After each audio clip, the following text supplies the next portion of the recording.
Hello, and Tashi Delek from Ningchi in Tibet. Today is our very first day of exploring in and around Tibet, and our starting point for this beautiful journey is Ningchi, just about 3,000 meters above sea level. And if I turn the camera around, all of your jaws will drop of this beautiful view. Take a look at that.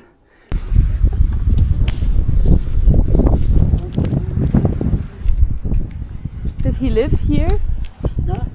Does he live in this village? What is the name of this village? 네 종족名가르사. 라타가. 라타가. Wow. How many people live here? 종족 그제서 요래 돼. 템바 그제 요래. 전부야. 저 종족 템바. He is also not sure. Not so many, small village. What is his age? 너 그제 봐. 너다. 그게 순서래. 73. Wow. Oh, that is old for Tibet, right? Yeah, that's because of the altitude. Yeah, because of the altitude. Yeah. Wow. You are strong. Very You're strong. going strong. Yeah. He's just going to around the stupa nearby here. Oh, to the He stupa. cannot do the full Gora. Oh, yeah. It's a long way. Yeah. Very long.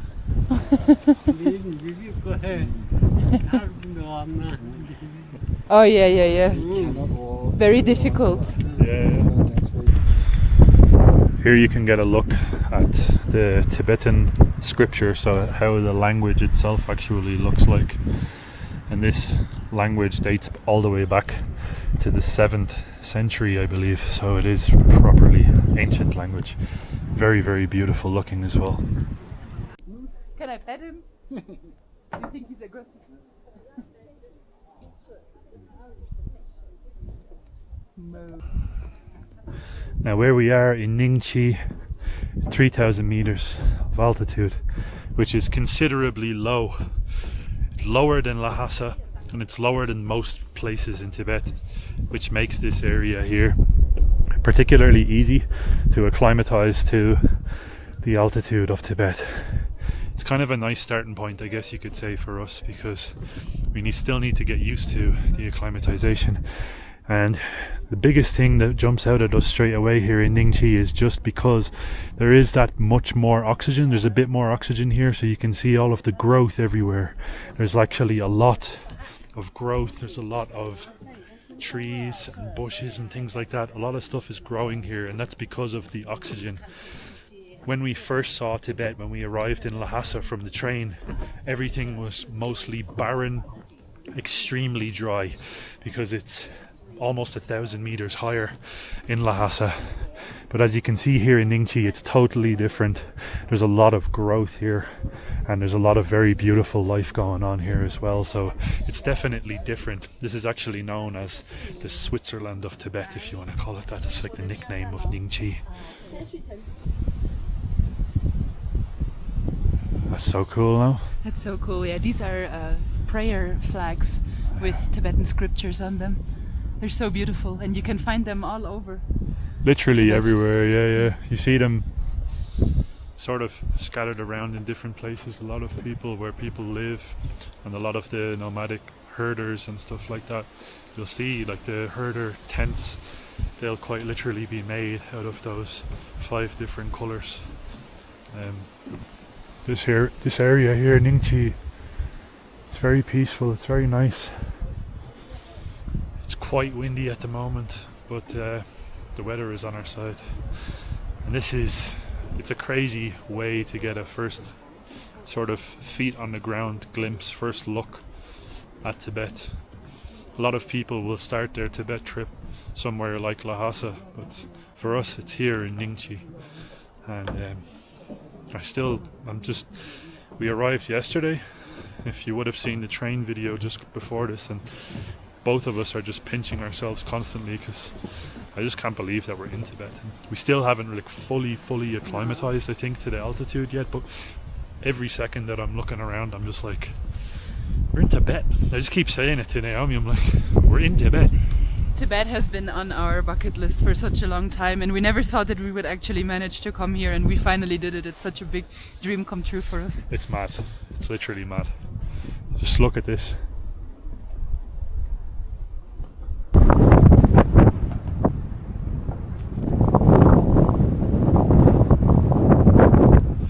Now, how is that for a view? That down below there is Ningqi. The backdrop, snow-capped mountains. That's why it's called the Switzerland of Tibet, I'm guessing. What a magical place. Ningqi is definitely a lot more sort of in sync and connected, I think, with nature than places like Lhasa, where you have a lot more hustle and bustle. And obviously Lhasa is a bigger city. Whew, I have to walk slow. Whenever I start running or walking a little bit too fast, I run out of breath like really quickly, really easily. This place is not good for the lungs. That's unbelievable. What a view. Such an amazing view. But yeah, you have to take it a little bit slower here because obviously the oxygen is very low, and walking fast kind of makes you go out of breath very quickly.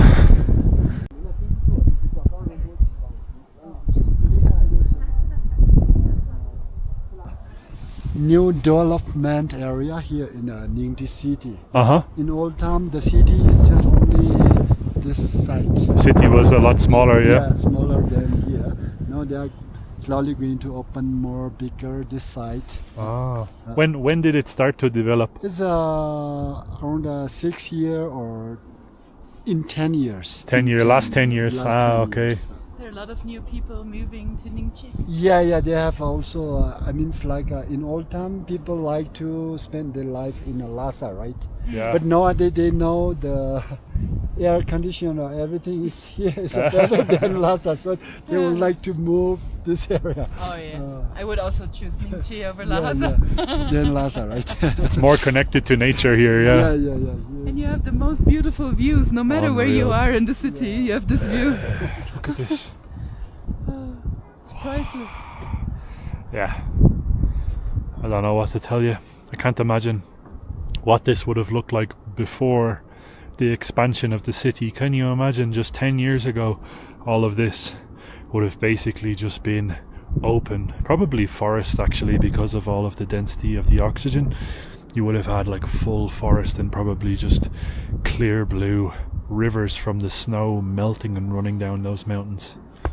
Yeah, that's just what I wanted to say as well. You can see a river down there. I'm sure in the summertime when all of the snow caps are melting, that the river is a lot vaster, a lot wider. Yeah. Because you can see the bridge is very wide. So I'm sure they have a lot more water coming down here through the city. Oh yeah. The amount of snow mountains, like unbelievable how many there is. We've seen, I don't know how many at this point here in Ningxi, but the sheer volume of water and the amount of sacred areas, sacred lakes, sacred rivers that are around here. This is a sacred land after all. It's absolutely stunning. Take a picture together. Ooh, Tashi the lake. Hello. Hello, Tashi the lake. Beautiful. You are beautiful. You. Pay me home. Yes, mantra for the Avalokiteshvara. So It says that everywhere on the stones on the side. That's why I asked. in Tibetan Buddhism, we believe we have a 6-cycle life, 6 different cycles. level of life. Yep. I mean, it's like a human being, heaven, celestial, hungry, ghost, hell. We have 6. So Om is going to solve the suffering of heaven. Ah, They have a 6. 6 cycles. 6-cycle lives. Wow, that's beautiful. So when the local people always chanting Om Mani Padme Hum, just they are helping for the different beings suffering. They are going to solve all those suffering. Ah, Is that what the beats are for? With Sometimes every beat you say? people chanting with the beat Om Mani Padme Hum, Om Mani Padme Hum like this, because they are just moving one beat, chanting one time, moving one beat, because the beat have a 108. and then they just chant. They are counting how much they chant. Ah, okay. When you go one time around 108 times the mantra, you're done. Yeah, beat is like a calculator for them, like how much they count in a day. Because here. You have the beats. Yeah, beats like this, and then also they have a small different part here. I just chant once 108, right? And I'm going to put one from here. It means I already chant one time of the all round of the beat, and here 10 times. 10 here times. is a 10. After 10 times, then I'm going to put from here. It means I already done 10 times of the beat, and then it's around 10 here. It's 1,000, and just counting for counting. And every day you do that? If I have time, but mostly the old people, they do every day like several thousand times. Wow. That's dedication. So in here the old people, when they retired from the, or when they get very old, then they cannot do it, then they just only do pray. They pray. Or they are walking holy temple or holy area, holy like this mountain, and then also pray. But the people here in Tibetan, they are pray not themselves, they are pray all the beings, including yourself is in the being. So that's why they are going to, they always pray like the world is a feast, no war, or it means you are in the world. For everything. Yeah, for everything. Wow. It's so beautiful.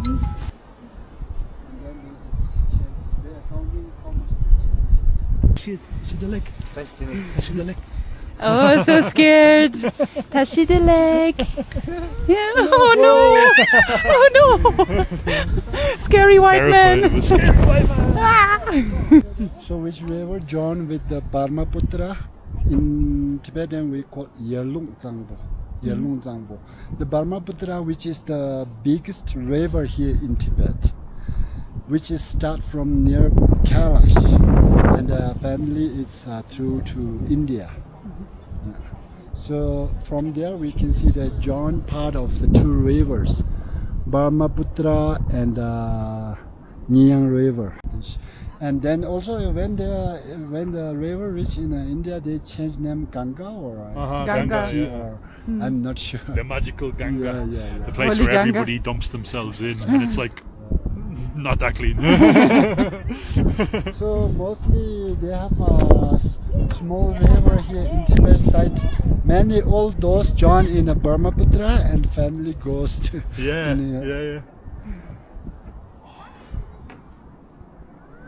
The views are just viewing. They're viewing. The views are viewing. Views are viewing. Oh, this is a Hongshu. No. Sahongshu. No. What is this? Douyin. Douyin. Oh. Oh. 16万 I don't have.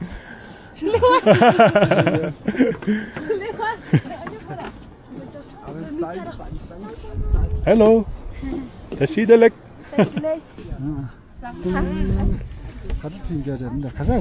Oh, it's beautiful. What is it?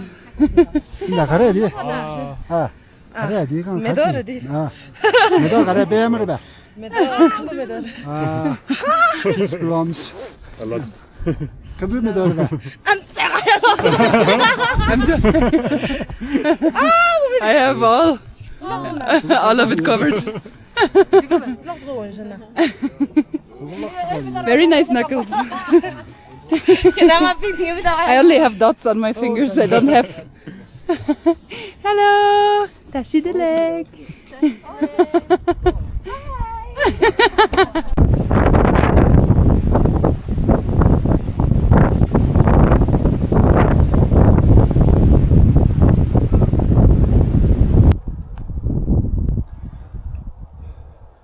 As you can see here in Ningchi, there's plenty of trees, but that's not the case in most of Tibet. Now a lot of the nomadic herders in and around Ningchi, and sorry if I'm out of breath, the altitude is taken a hold of me at the moment. I'm just an Irishman. We don't have any altitude in Ireland, so it's taken me a while to get used to it.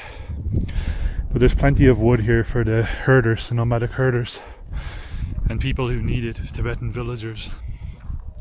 And they can use that wood to start fires to keep themselves warm, because as you can imagine, during the winter and even during the summer and springtime, because of the altitude in a lot of the regions here in Tibet, it gets extremely cold. The air is incredibly dry, so a lot of people use the wood here to start fires. But if you're not from this region, you're stuck. There's no trees, there's no access to firewood. So you're probably thinking, what do they do to start fires? And there's a lot of cattle around, a lot of nomadic herders, and they herd things like yak, Tibetan antelope. There's a never-ending list of animals that these people herd, and but primarily I think it's yak. And they have horses as well. So what they do in a lot of these higher altitude regions is they collect the poop or the dung or whatever you want to call it. In Ireland we would just call it fertilizer. So they collect all of the poop, and then from that poop the cold air dries it out, and then you have your own version, I guess, of firewood. But here they don't have that problem. Here you have plenty of trees, plenty of oxygen. It's gorgeous.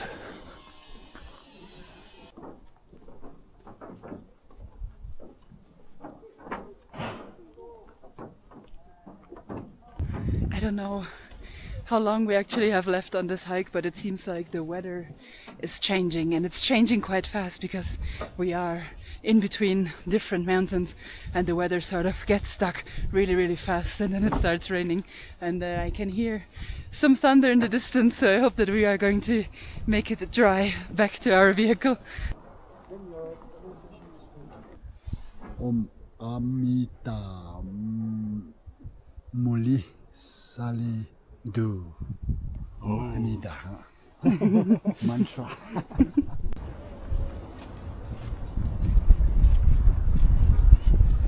So during the 7th century, we have one king, the number 33rd king. He sent his minister to India, learn Sanskrit. After that, the minister come back here in Tibet, and then he found the Tibetan alphabet, and so the Tibetan alphabet is a very similar like a Hindi alphabet. Mm-hmm. In Tibetan we call ka ka ga nga. Oh. In Hindi is a ka ka ga ga ha nga. Yeah. So it's similar like so many many familiarities. It's like the same language family. Yeah. Or scripture family. Yeah. So the alphabet writing or everything is different, but when we are going to read the Tibetan alphabet or the Hindi alphabet, it's the same, like a ka ka ga ga nga. In Tibetan we call ka ka ga nga. Very similar. Yeah, Hindi they have two more like a ka ka ga nga after ga ga nga. Ah. In Tibetan we have only ka ka ga nga. Does that make the language a little bit easier, with a little bit less less letters? Yeah. But when you learn the Tibetan, then your pronunciation is going to vary, because the Tibetan language, the sound is very meaningful, or very like how to say, just every different sound we can use in a language. I mean, like this in other writing is difficult, right? But in Tibetan we have this kind of writings also. Oh. So if when the Tibetan people going to learn the other language, then it's very easy for them, because if I say some Tibetan language. If you follow, then first time you I difficult, cannot, very correctly. Yeah. But if you say some Germany, and I don't know the meaning but if I You will follow be able you, to pronounce. Yeah, I will be able to follow with you in German language. Oh, you could say Guten Tag. But guten Tag. There you go. Good day in German. And in Tibetan, how you say Guten Tag? How you say like have a good day? Nimutile. Nimutile. Nimutile. Dele means like everything is just success or similar like. Oh, Nimutile. Guten Tag. Guten Tag. Buongiorno. Buongiorno. Nice, So nice. the language sound is very Yeah, very easy for you easy because for you have but so I many don't know, sounds. Yeah, because we have many different sounds in Tibetan language. Ah. So people just, I'm not sure if I'm going to learn. I will keep memory very long, but first time I will say. At least very, you can pronounce. Yeah, very. That's so crazy. I would like to be able to speak Tibetan one day, maybe. So the 95% of people who believe like Buddhism, and the rest 5% are like Muslim and Tibetan Muslim and Buddhism. You know the Buddhism? Buddhism is before religious Buddhism here in Tibet.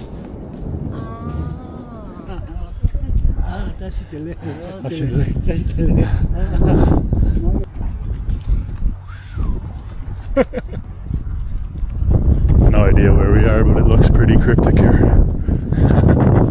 Looks Where a are wee we? bit scary, no?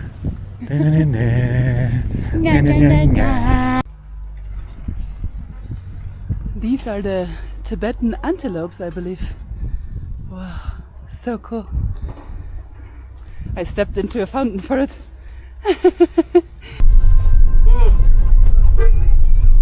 We made it to the big opening ceremony of the Peach Blossom Festival, and we just entered here. It was 30 RMB per person, and you can already see so many traditional clothing here from different parts of Tibet. Oh, hello! Tashi the leg! And you can buy so many beautiful souvenirs, I'm sure. Luke actually wants to pick up one of these hats. And But I need one big enough to fit my watermelon head. yeah, we need to find a hat that is big enough for Luke's head. But I'm sure we're going to find one, and I'm sure we're going to buy a few souvenirs. But now we're going to have a look around the peach blossom first.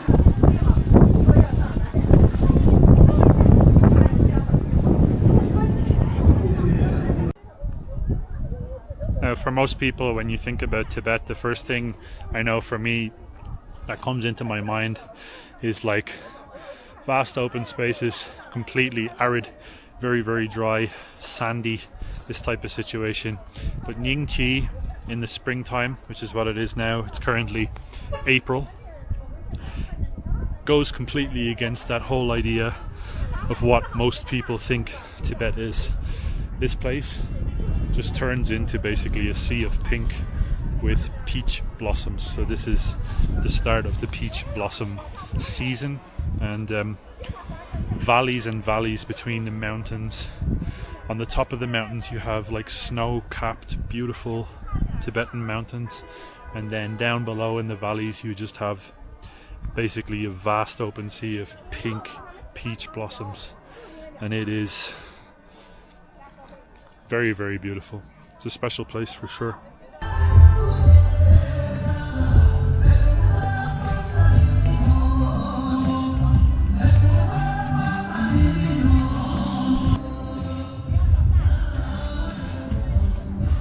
The entire scenery here with the peach blossom is just so beautiful. It kind of feels like you entered some sort of a magical fairyland where everything is just pretty, and like nowhere where you look is an ugly spot. Everything is just beautiful.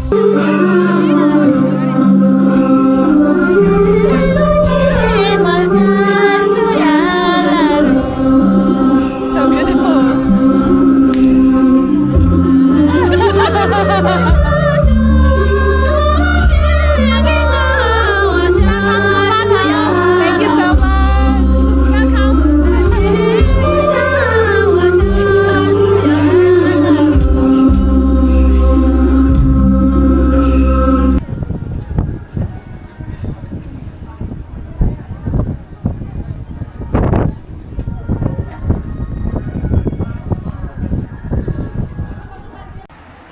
everybody, so we made it back now to Ningxi, to the actual city itself.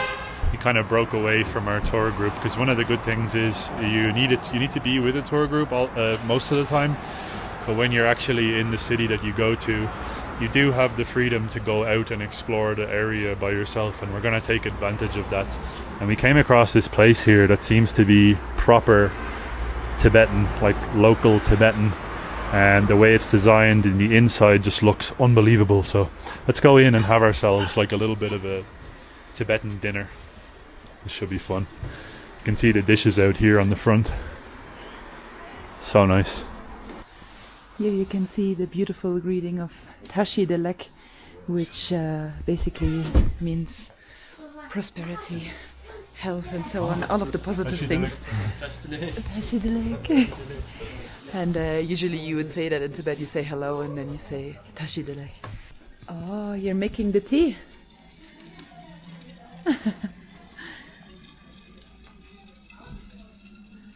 And I believe this is a proper traditional wood stove. Down here you probably have wood and fire. Yeah. So much skill. I would put the hot water everywhere.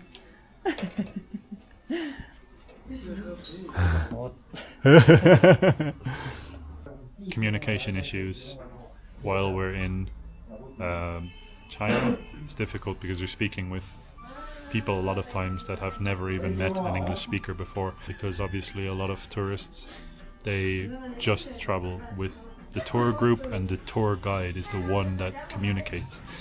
So for us to communicate with these guys, that's like a different level of translation issues right there. Luckily we have photos and translation apps. Technology for the win. So we're gonna see what we're gonna end up with. We asked to like try some like recommendable like proper Tibetan food, but I think here is like a blend obviously of both. So you have Chinese food and then you have Tibetan food, but it's in like a real Tibetan style. The iron plate beef is special. Can I meet? Oh yes. Okay. Maybe we can get some sweet tea as well. How many dishes are needed? Okay, let's see if we're gonna get it. The people here, they speak Mandarin and Tibetan, and some of them like specifically.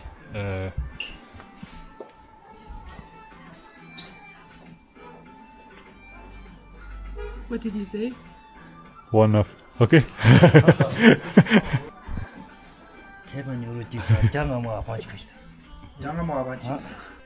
And we're obviously the only people in here right now, so we're definitely the center of attention. But this is what I mean when I say like typically Tibetan. So you have these beautiful designs here. We're gonna get some. I asked them to give us some sweet tea as well, because that's like literally we've only been here now like 24 hours in Tibet and we are just chugging sweet tea by the liter, it feels like. They have sweet tea and there's also yak milk tea as well, which is something that we have to try. Okay. Okay. Thank you. Thank you. I think we managed to order ourselves some dinner, so we're gonna see what comes out. I have no idea, but we'll literally eat anything. We just want to get like a little bit of a taste of Tibet without being in the tour group where it's all sort of structured together. This here feels a lot nice, a lot more like you can just go out and freely roam around and see beautiful places like this one here. I can't get over just how stunning this restaurant is.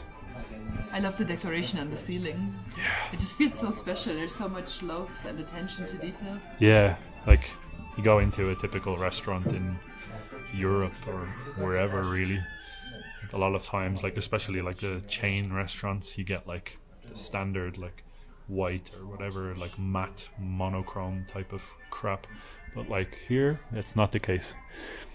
There's the attention to detail in absolutely everything.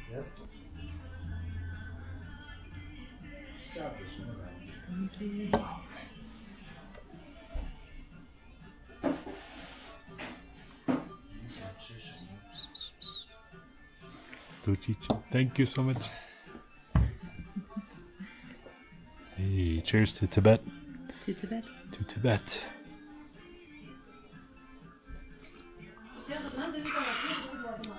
Tashi Delek to all of you.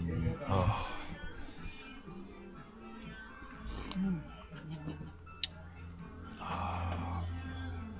It's so good. Makes you really warm inside and outside. It warms up everything. Just kind of yeah. makes everything happy. Just takes like all of the cells in your body and just shakes them in a good way. In a nice and In a warm way. nice warm way. It's like a warm embrace. It's like a nice hug. And if you don't like sweet stuff, you're probably not gonna like this because it's sweet. It's actually like I've never tried sweet tea. So sweet tea, like in the South in America, they love sweet tea. Like down Texas and all of those states down in the South. Never tried that, but this is how I like imagine that it would taste. But it's probably a lot more hearty here because this has developed over probably hundreds of years of these people being up here in these mountains, and this was used to keep people warm, and that's exactly what it does. Oh, it's so good. I have to learn how to pour this better. I don't think that you need to stop. No? What are you doing with the stop? Amateur.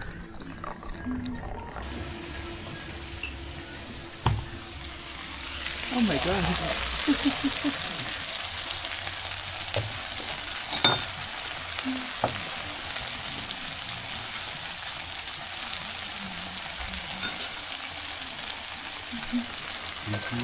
Thank you. Oh my god, look at that. This is the dish that these lovely gents recommended us to try. It's called an iron beef plate, and I don't think there's any dish in the world that sounds more manly than an iron beef plate. Right, so what I think is inside here is basically a whole combination of everything pure and hearty. So you've got some sort of a meat, I believe it is beef, because it's called a beef iron plate. So I'm going to put some beef in there. Then you've got some onions, and you have pepper.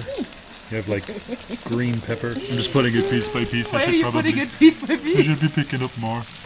Beef, onions, peppers, all sizzling on a beautiful iron plate. Unreal. Right, let's give this a go. Let's just try the beef as it is.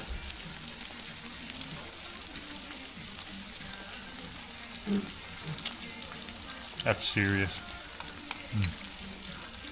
Onions.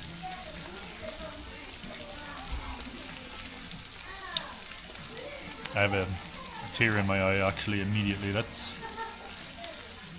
very, very good. The beef, I didn't have to chew. It's literally gone. 2 seconds flat. It's kind of fatty and full of every type of nutrient that you could possibly need, especially for being up here in a decently high altitude, even though Ningxi is relatively low for Tibet, but this is very, very good. I would love some like rice or whatever. I asked the guy to give us some like types of like maybe fried noodle or something like that as well, so I think that's what's going to come out next. This is serious. This is so good. Doesn't get better.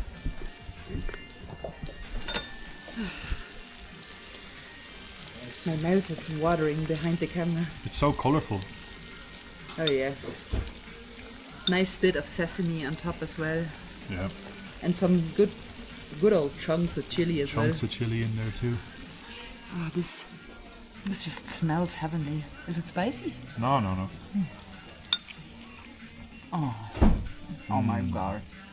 This is so good. Oh yeah. This is proper tasty. The beef is so juicy and so soft. It's just beautiful. It literally dissolves in your mouth the second that you put it in. Oh yeah, I'm very happy with this. Yeah, one of the One of the things that stands out in Ningxi so far for us, we've been here less than 24 hours really in Ningxi.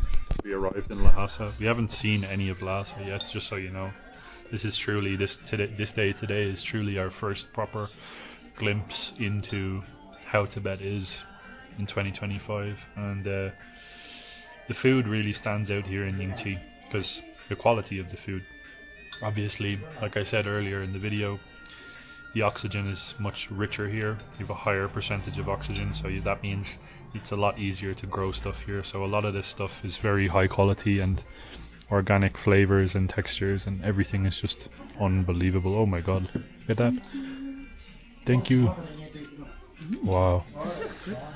I think this is Oh, you have some. These are thick noodles. it's like a thick noodle broth, and I think this is actually basically like a brothy version of this.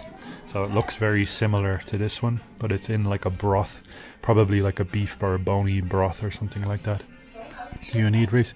Okay. No. Thank you. Maybe one rice would have been enough. I don't know. I'm feeling pretty hungry, so we'll see. We'll see what the portion size of rice is. But yeah, the food quality here in Ningxi is amazing. Very interestingly shaped noodles. That's one noodle, is it? I think it's a noodle. Okay, so it's not a long noodle, it's a short noodle. That's what she said. And then you also have these like little glass type of noodles in there. Yeah. Very, very tasty. Now the flavors are very sort of true. So it's just literally like the beef and the bell peppers and the onions and so on. There's not like a crazy amount of spice that goes into it, which is really nice because it's like a pure type of a flavor. That's true. I really like this dish. It's very tasty. Yeah. Yeah. I don't think that Tibetan food is like overly spiced or overly heavily seasoned or whatever, because the digestion, so you digest food a lot slower once the altitude gets higher. So once you go to a higher altitude, you digest food a lot slower. Thank you. So we got our rice. Portion sizes are not massive, so that's good. We got 2 rices, so now we can blend in all of this beautiful stuff with the rice and get a whole different sort of texture. I'm gonna try this noodle dish now. Here, I'll pass you the camera. Yeah, it looks totally different to anything that I've tried Hello. before. Hello. Look at that. Yeah. Super simple. Just get the taste of the flavor of basically the ingredients of what it's made of. You don't need anything extra with this type of food. It's just high quality, good stuff. You know, sometimes you go to places and they'll just overly spice things, and then you know the quality might not really be there because they're trying to cover it with spice. That's not the case here. It's just food as it comes, and probably as it's grown around here as well, and it's really, really good.